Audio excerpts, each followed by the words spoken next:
Hello and welcome back to yet another GCSE revision video. Now what I want to do within this lesson is to show you how to write the perfect Macbeth GCSE essay on the theme of ambition. Let's say this is the question that comes up in your final GCSE exams. And by the way, all of the points that I go over, guys, are useful regardless of your syllabus, right? So for example, if you do AQA, EdExcel, OCR, IGCSE, all of this is useful and equally relevant, okay? This is just to do with the play and the theme of ambition. And so say if this theme comes up, what should you talk about in your perfect grade 9 Macbeth GCSE response on the theme of ambition? Let's get to it. I'm going to cut to the chase. What should be your first opening point, your first winning point, along with the key quotes and context? Of course, remember your first winning point relating to any discussion on the theme of ambition should of course tie this into Macbeth, the play's titular character. Titular simply means the title is the same as the main character.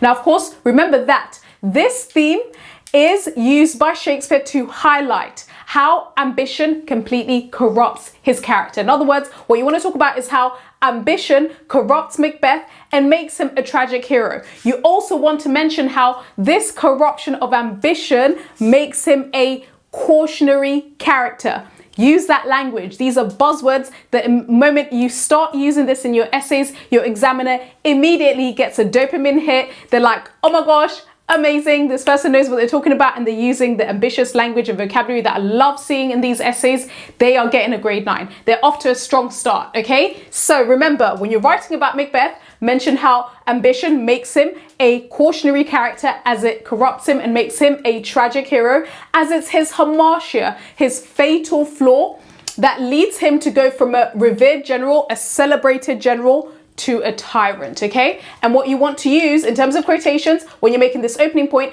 is of course talk about how he himself is haunted and he is torn initially by what he calls his vaulting ambition. And of course, once he acts on this ambition and once he has committed regicide, treason, killed King Duncan, he's so dazed, he walks in holding the daggers in his bloody hands and he tells Lady Macbeth that he shall sleep no more and Neptune's oceans will never wash his hands clean. He starts his downward journey into paranoia and also tyranny.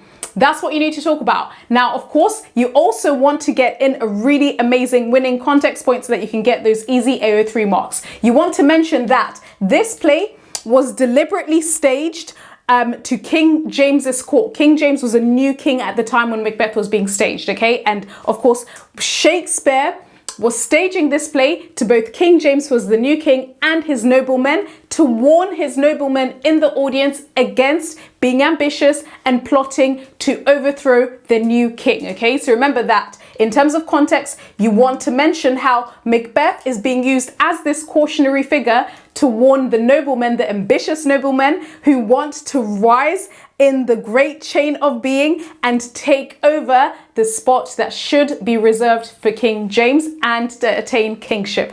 That's your first winning point on ambition. Of course, your second point is to talk about the other ambitious main character in the play, which is Lady Macbeth. And this is what you talk about. So remember that ambition for power makes her go against her nature as a woman as she manipulates Macbeth into committing regicide. In other words, ambition at the beginning has completely corrupted her character, whilst Macbeth is shown as not having ambition, and of course he then increasingly develops ambition. Lady Macbeth goes in the opposite direction, right? She starts off being extremely manipulative, extremely corrupted by ambition, and this is what she and ambition leads her to look into how she can manipulate Macbeth so that he can commit regicide and so that he can become king and she queen. Now, of course, what you want to use in terms of your quotations for this second point is when she deliberately tells Macbeth, question his masculinity, when you durst do it, then you were a man, right? And she uses these plosives, durst,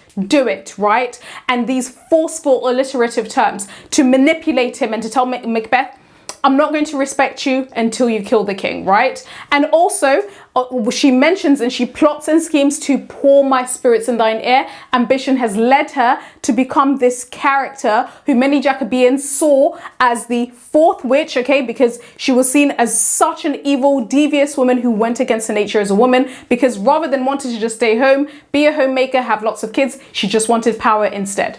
Now, of course, what you want to also contrast this is how her madness descends on her in Act 5, Scene 1 as divine punishment for her ambition, okay? So contrast that. Once you start contrasting it, and once you start contrasting how Lady Macbeth is shown as ambitious initially, and in the same paragraph talking about how she then loses the sense of ambition, feels remorseful, feels guilty, and this, her hallucination, seeing spots of blood on her hands when she says, "Out damn spot," is God's divine punishment against her.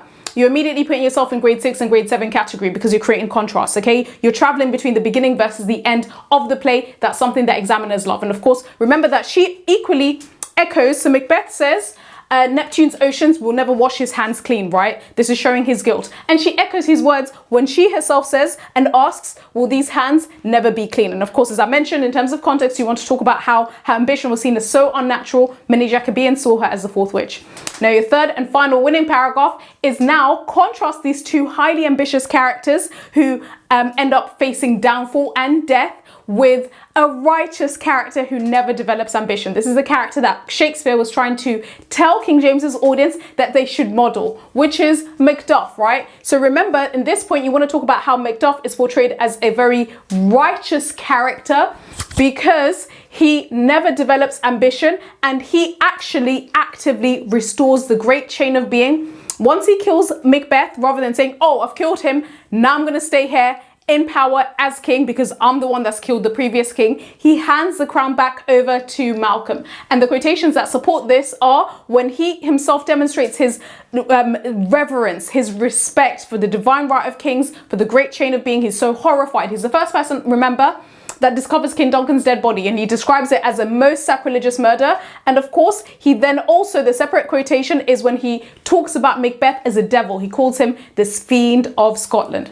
And that's really it when it comes to ambition. And as mentioned at the start, of course, this is a really central theme that you want to talk about. And by the way, don't forget that I'll be having a Macbeth one-off GCSE masterclass on Bank Holiday Monday, okay, going over how to write model responses for your Macbeth exams. So make sure you join in. And of course, guys, you can ask me as many questions as you like based on either this that I've covered and of course the model answer that I write in that lesson. Thanks so much for listening.